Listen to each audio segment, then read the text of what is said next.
বোনের জন্য ভাইয়ের ভালোবাসা। এই কেকটা অর্ডার করেছিলেন একজন ভাইয়া ওনার আপুর জন্য, যিনি প্রেগনেন্ট। ওনার অনেক বেশি বাটারস্কচ কেক খাওয়ার ক্রেভিংস হচ্ছিল। এই কারণে ভাইয়া এই কেকটা অর্ডার করেন ওনার আপুর জন্য। খুবই স্বল্প বাক্যে কেকের অর্ডারটা কনফার্ম হয়েছিল। আপনাদের বাটারস্কচ কেক আছে কিনা, জি আছে, কেমন হবে প্রাইস, লেয়ারে কি আছে, এই ধরনের কয়েকটা বেসিক কথার মাধ্যমে অর্ডারটা কনফার্ম হয়ে যায়। এই যে আপনাদের জন্য আমি সাউন্ডটা অন রাখলাম যেন আপনারা ক্রাঞ্চের আওয়াজটা বুঝতে পারেন।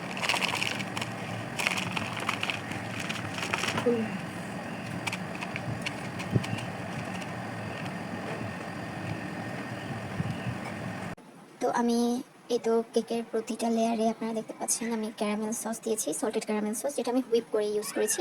হুইপ করার কারণে হয় কি, সসটার টেক্সচারটা বেটার হয় আমার কাছে মনে হয় আর কি। আর এটা সল্টেড হয়, একটু সল্টি টেস্ট হয়।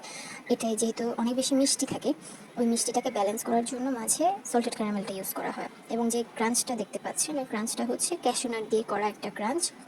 ওনারা সম্ভবত আমার রিপিট ক্লায়েন্ট ছিলেন। ওই লোকেশনে আমি আগেও কেক সেন্ড করেছিলাম, হয়তো ওনার আপু আমার কাছ থেকে আগে কেক নিয়েছিলেন, আমি শিওর না। লোকেশন দেখে আমি বুঝলাম আর কি। তো ভাইয়া অর্ডারটা দিতে দিতে অনেক রাত হয়ে যায়। যেহেতু সাডেন ক্রেভিংয়ের জন্য অর্ডার দেয়া, তাই টাইমটা আসলে এত খেয়ালও রাখা যায় না।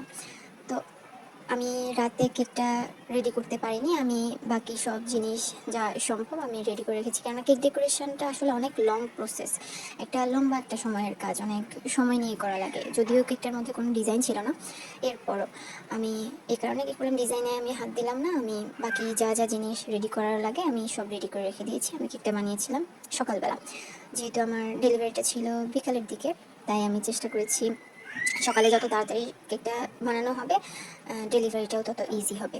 এই তো আমার কেকের ফাইনাল লুক, এটা আপনাদের কাছে কেমন লেগেছে আমাকে জানাবেন।